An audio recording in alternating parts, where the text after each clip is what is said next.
সন্ধ্যা বন্ধুরা, চন্দ্রানী সাতকাহনে তোমাদের সবাইকে স্বাগত। এখন বাজে সন্ধ্যা 7টা, আর আমরা দেখো বাড়ির সবাই কিন্তু সেজে গুজে একদম রেডি হয়ে গেছি। আর আমার আগের ভিডিওতে তোমরা দেখতে পেয়েছো যে দুপুরবেলা আমাদের বাসি বিয়ে হয়ে গেছে ছেলের, আর সন্ধ্যাবেলা ছেলে বউ নিয়ে ঘরে ফিরবে। ছেলে বউ নিয়ে ঘরে ফিরবে বলেই আমাদের এত সাজগোজের ঘটা। একদম সেজে গুজে সবাই রেডি হয়ে গেছি বউকে বরণ করার জন্য। এদিকে আমাদের বাচ্চাগুলো সব রেডি হয়ে গেছে, এখন ওরা সবাই যাবে দাদা বৌদিকে আনতে। আর এদিকে আমরা বড়রা একটু দাঁড়িয়ে দাঁড়িয়ে গল্প করছি সবাই মিলে। আর আমার সাজটা দেখতে পেয়েছো? আমার সাজটা দেখো তোমরা। আমি যেহেতু আজকে বউ বরণ করব শাশুড়ি মা, তাই সুন্দর করে সেজেছি। আমাকে কেমন লাগছে তোমরা কিন্তু অবশ্যই কমেন্ট করে জানিও।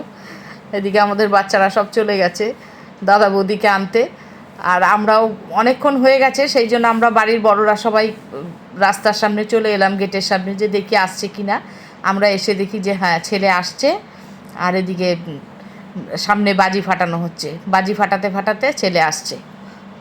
আমরাও দাঁড়িয়ে দাঁড়িয়ে অনেকক্ষণ বাজি ফাটানো দেখলাম, খুব ভালোই লাগছে।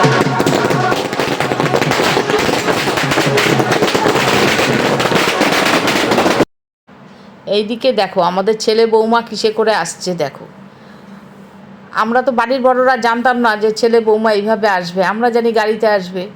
ছেলে বৌমাকে দেখে তো আমরা চমকে গেছি। আমাদের ছেলে এসছে বৌমাকে বাইকে করে নিয়ে। আর যথারীতি এখন এদিকে বাজি ফাটানো চলছে, আর একটু একটু করে বাইক এগোচ্ছে আর বাজি ফাটানো চলছে।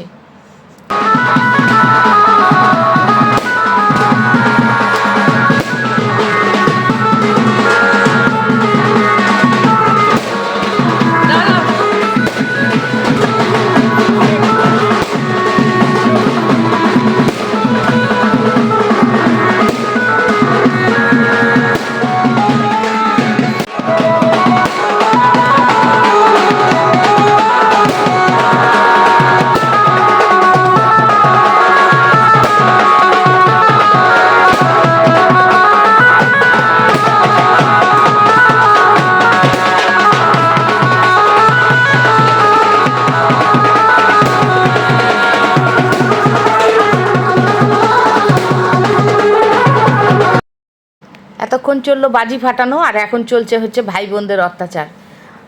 এখন এই ভাই বোনরা নাচ করতে করতে যাচ্ছে, এখন ভাই বোনদের নাচ শুরু হয়ে গেছে। এইদিকে ভাই বোনরা নাচ করছে আর আমাদের ছেলে একটু একটু করে এগোচ্ছে। যাই হোক, অবশেষে ছুটকারা পেয়ে একদম গেটের সামনে চলে এসেছে। কিন্তু গেটের সামনে চলে এলে কী হবে, ভাই বোনরা তো আর ঢুকতে দেবে না। ভাই বোনদের অত্যাচারটা দেখো, সবাই দাঁড়িয়ে গেছে গেটের সামনে। গেট পাস না দিলে বৌদিকে যেতে দেওয়া হবে না। এদিকে এখন যাই হোক অনেকক্ষণ চললো ওদের এই ঝকমারি, অনেক কথাবার্তার পর তারপর ওরা বৌদি রাজি হলো, ঠিক আছে গেট পাস দেবো। তারপর বৌদিকে যেতে দেওয়া হলো। আর এদিকে আমি শাশুড়ি মা চলে এসেছি বউকে বরণ করতে। এখন বউকে বরণ করে ঘরে নিয়ে যাব। আর আমি তো তোমরা জানোই এই দুদিনের জন্য ছেলেকে দত্তক নিয়েছিলাম, ছেলের মা হয়েছিলাম। আজকে এই বউ বরণ হয়ে গেলে আমি আমার আবার মাসি হয়ে যাব, ছেলের মার থেকে মাসি হয়ে যাব। এখন চলছে আমার বরণ। চলো আমাদের বউকে বরণ তোমাদের একটু দেখাই।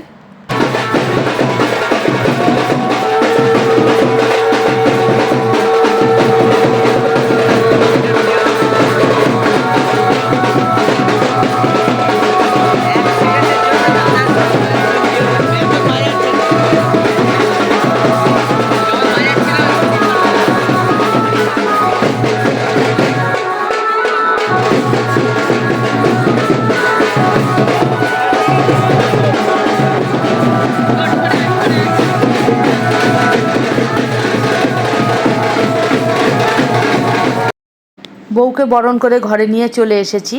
কিন্তু মেজদি যেহেতু মায়েরও কিন্তু কিছু নিয়মকানুন থাকে, তাই ছেলে আর বৌমাকে এখন মেজদির পাশে বসিয়ে দেওয়া হয়েছে। এখন মেজদির যা যা করণীয়, মেজদি এখন ছেলে বৌমাকে ধান দুর্ব আশীর্বাদ দিয়ে মিষ্টি মুখ করিয়ে যা যা করার সেটাই এখন করছে।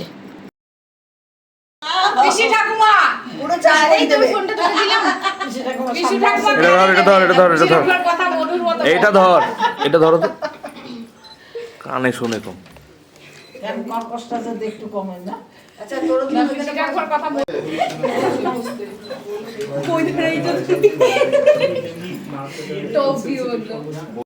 আরেকবার আরেকবার ভাই হাত দাও পিছনে, পিছনে ভাই হাত দাও।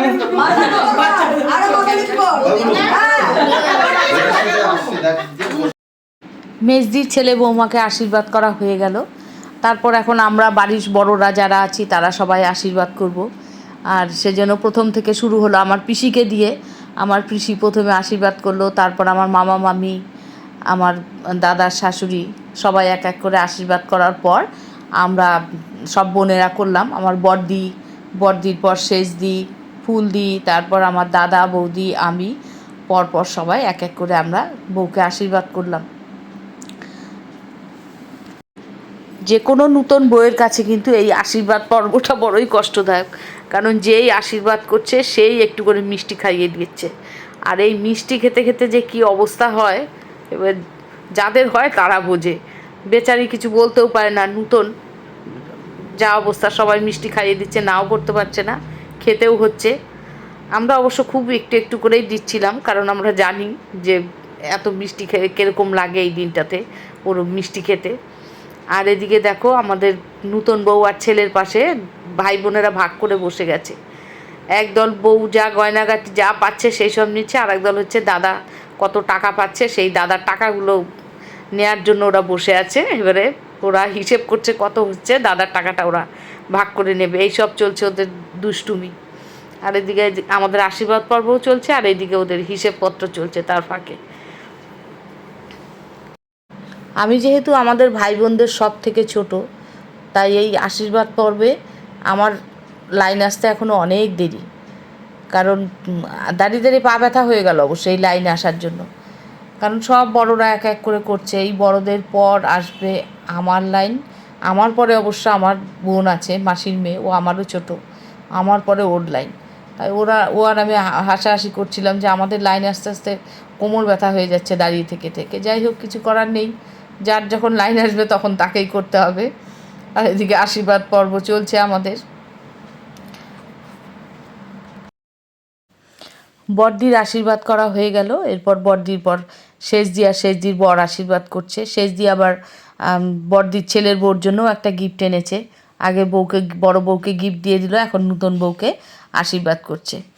আর এদিকে আমাদের শেষদির বরকে দেখো, শেষদিকে ধরে রেখেছে। আমরা ওরা যেমন একজন আরেকজনকে ধরে রেখে উলুটুলু দেই বা নিয়ম টিয়ম করি, শেষদির বড়ও সেই কাণ্ডটাই করছে। বলছে যে আমি আশীর্বাদ না দিলে হবে, একজন দিলেই হবে, আমি ধরে রাখছি। এই নিয়ে আমরা ভীষণ হাসাহাসি করছিলাম। শেষদি যতক্ষণ আশীর্বাদ করলো বউকে, ততক্ষণ শেষদিকে ধরে রইল। তারপর আমার নাম্বার। ভাইকে ডাক, এরপর ফুলদি মাটির পর মা ডাক ভাগে যাবে। আমি জানি তার নম্বর। দাঁড়া, ফুলদি দলে আমি একটা বইটা পেতে গেছিলাম। একসাথে প্রণাম করো তো। পুজোর টাকা দিতে দরকার তো।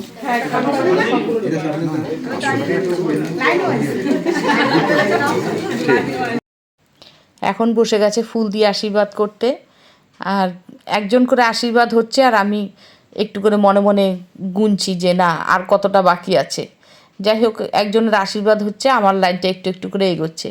এবারে ফুল দিয়ে আশীর্বাদ করছে, ফুল দিয়ে পর আমার দাদা করবে, তারপর আমি। যাই হোক, মোটামুটি কাছাকাছি এসে গেছি।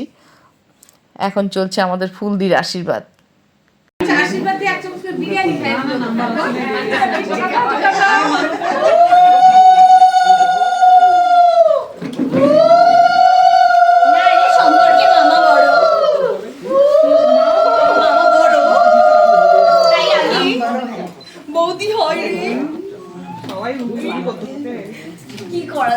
তোরা যখন গেট ধরেছিলে আমাকে এবার আমাকে দিবি তুমি তো আমাদেরকে গেট ধরে দিলে না। তুমি যদি কমাইতে পারো এমন তোমাকে আমি দেব। খাওয়াটা দে, আমি তো গিফট দেব। আজকে ছিল তো রসুন বাড়িতে তো গেলি না কেন? কালকে তো মামু গলায় ব্যাংকটা আগে বের করো। হ্যাঁ, আমাদের অনেক আমার আজকে আইসক্রিম খেতে ছিল। হ্যাঁ ভাই চলে আয়। খুলে কাশি খুলে দাও, খুলে দাও খুলে দাও খুলে দাও। হরি কৃষ্ণ কেন কোথায়?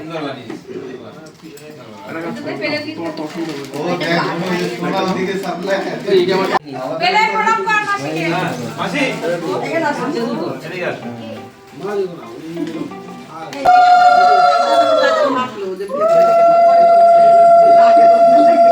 আমি তো পেলে আগে ছেলেকে আগে কেন আমার দিকে দেখা যাচ্ছে না। বাকিতে তো মেসে থেকে আগে মামা একটু সাইড বাবা আগে করে বসতে হবে তাহলে চেষ্টা আসবে হ্যাঁ হ্যাঁ চলবে না তোমার অসুবিধা হচ্ছে না। মধ্যযন্ত্র না দেন। ওই সাইড থেকে দিলে কাজ করো এই সাইড থেকে তুমি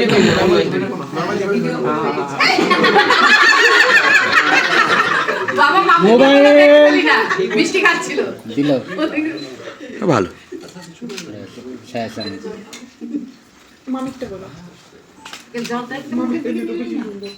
আমার দাদাকে তোমরা দেখতেই পেলে কেমন ছেলেকে মিষ্টি খাওয়ানোর আগে নিজে খাওয়ার চেষ্টা করছিল। আমার দাদা সব সময় এরকম করবে, সব কিছুতেই ইয়ার্কি করবে, সব সময় ইয়ার্কি হাসাহাসি এই চলতে থাকে আমাদের।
আমাদের সবার আশীর্বাদ হয়ে গেল। এখন আমার বোন আর বোনের বর বসেছে, ওদের হয়ে গেলে এরপর ওদের পর করলো আমার বড়দির ছেলের বউ। বড়দির ছেলের বউ যেহেতু বৌদি হয় ওদের, যে আমার নূতন বৌমার যা, এবারে ও যেহেতু বড় বৌদি তাই ও আশীর্বাদ করলো।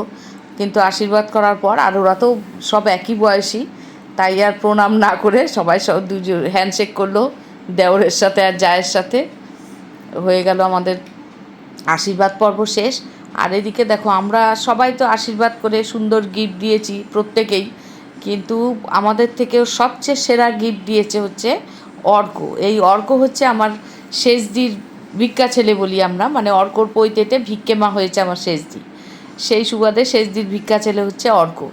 আর অর্ক এত সুন্দর একটা গিফট দিয়েছে, দেখো আমাদের ছেলে আর বৌমার দুটো ছবি ও নিজে হাতে এঁকে খুব সুন্দর করে ফ্রেম করে বাঁধিয়ে দেখো ওদের দুজনকে উপহার দিয়েছে। মানে সত্যি এই উপহারের তুলনা হয় না, মানে আমরা যে যতই উপহার দিয়েছি সবচেয়ে সেরা উপহার হলো আজকে এই অর্কর এই উপহার, খুব সুন্দর। আমাদের সবার আশীর্বাদ পর্ব শেষ হয়ে গেছে। আর এখন এই দিকে দেখো সমস্ত ভাই বোনেরা দাদা বৌদিকে ঘিরে বসে গেছে। কারণ মানে আমাদের বাঙালিদের তো অনেক নিয়ম থাকে, আমাদের মতে নিয়ম আছে যে নূতন বউ এলে নূতন বউর কানে মধু দিতে হয় শাশুড়িকে, বা ননদ দেওর থাকলে ওরা একটু কানে মধু দেয় যে মধুর মতো কথা শুনবে, এইসব আমাদের বাঙালিদের অনেক রকম নিয়ম। আর এরা কি করেছে, ওরা কিন্তু নিয়মের জন্য মোটেও মধু দিতে বসেনি, ওরা দুষ্টুমি করার জন্য বসেছে। দেখো এক শিশি মধু নিয়ে বসেছে, সবাই মিলে বউর কানে মধু দিচ্ছে ইচ্ছে করে করে, বেশি করে করে, আর রিরো তো বিশেষ করে বেশি। আর এত মধু দিয়েছে বেচারির অবস্থা খারাপ। এদিকে নূতন বউ কাউকে কিছু বলতেও পারছে না, বেচারি একদম নাজেহাল হয়ে গেছে। দেখো দেওর ননদদের অত্যাচারে ও শেষ। বউকে আশীর্বাদ করা হয়ে গেছে ঠিকই, কিন্তু এখনও কিন্তু আমাদের নিয়মকানুন শেষ হয়নি। কারণ এরপরে আমাদের স্ত্রী নিয়ম কিছু আছে, তোমরা জানো, কিছু খেলা আছে, চাল দিয়ে খেলতে হয়, তারপর ওই প্রদীপের ঢাকা বন্ধ করতে হয়, খুলতে হয়, এসব অনেকগুলো খেলা আছে। সেসব খেলা এখন করানো হবে, কিন্তু অবশ্য আমরা সেই সব খেলাতে কিন্তু চান্স পাইনি। ওরা যদিও ওগুলো ওদের কাজ, কারণ এই দেখো সব ভাই বোনেরা বসে গেছে, ওরা সবাই বসে এখন ওরাই খেলাচ্ছে ওদেরকে। আমরা তো এই নিয়ে খুব হাসাহাসি করছি, আর ওদের আমরা আর কি বলবো, কিছু না বলে আমরা ওদের খেলা দেখছি। এইভাবে চললো ওদের হই হই মজা করতে করতে সব খেলাধুলো। আর ওরা কিন্তু সব ভাই বোনেরা বৌদির দলে চলে গেছে, এবার দাদাকে একা করে দিয়ে এই চলছে ওদের মজা হই হই খেলা। যাই হোক, অনেকক্ষণ খেলাধুলা হয়ে গেল। এবার নিয়মকানুন শেষ হওয়ার পরে আমাদের বউকে এখন আবার নিয়ম আছে যে রান্নাঘরে, এটা তোমাদের অনেকেরই হয়তো আছে, রান্নাঘরে গিয়ে ওই রান্না বান্না সব দেখতে হয়। আর তার আগে দেখতে হয় দুধ জাল দেওয়াটা, দুধ উতলে যাবে সেটা দেখতে হয় আমাদের আগে। সেই জন্য সব কিছু হয়ে যাওয়ার পর এদিকে বউকে নিয়ে যাওয়া হলো রান্নাঘরে সেইটা দেখার জন্য। এদিকে রান্নাঘরে গিয়ে এদিকে আমার বড়দি দেখো, আর রাতে সবাই না অনেকে রুটি খাবে, সেই জন্য বড়দি কিন্তু রুটি বানাতে বসে গেছে। কারণ এদিকে আমরা বউকে নিয়ে ব্যস্ত, এখন অনেক রাত হয়ে গেছে, রাত 11টা বেজে গেছে, অনেক দেরি হয়ে যাবে তাহলে খাওয়া দাওয়া সারতে। সেই জন্য বড়দি যারা যারা রুটি খাবে তাদের জন্য রুটি বানাতে বসে গেছে, আর ওইদিকে এক গ্যাসে দুধ বসিয়ে রেখেছে। এদিকে আমার দাদার কাণ্ড দেখো, ছেলের গলার মালাটা আর মুকুটটা নিয়ে আমার বৌদিকে পরিয়ে দিয়েছে। ও যখনই থাকবে এইসবই করবে, সব সময় ওই আর কি ওর চলতেই থাকে। যাই হোক, আজ আর ভিডিওটা বড় করছি না। আজকের ভিডিওটা তোমাদের কেমন লাগলো, ভালো লাগলে অবশ্যই কমেন্ট করতে ভুলো না। তাহলে সবাইকে শুভরাত্রি জানিয়ে আজকের মতো ভিডিওটা এখানে শেষ করছি।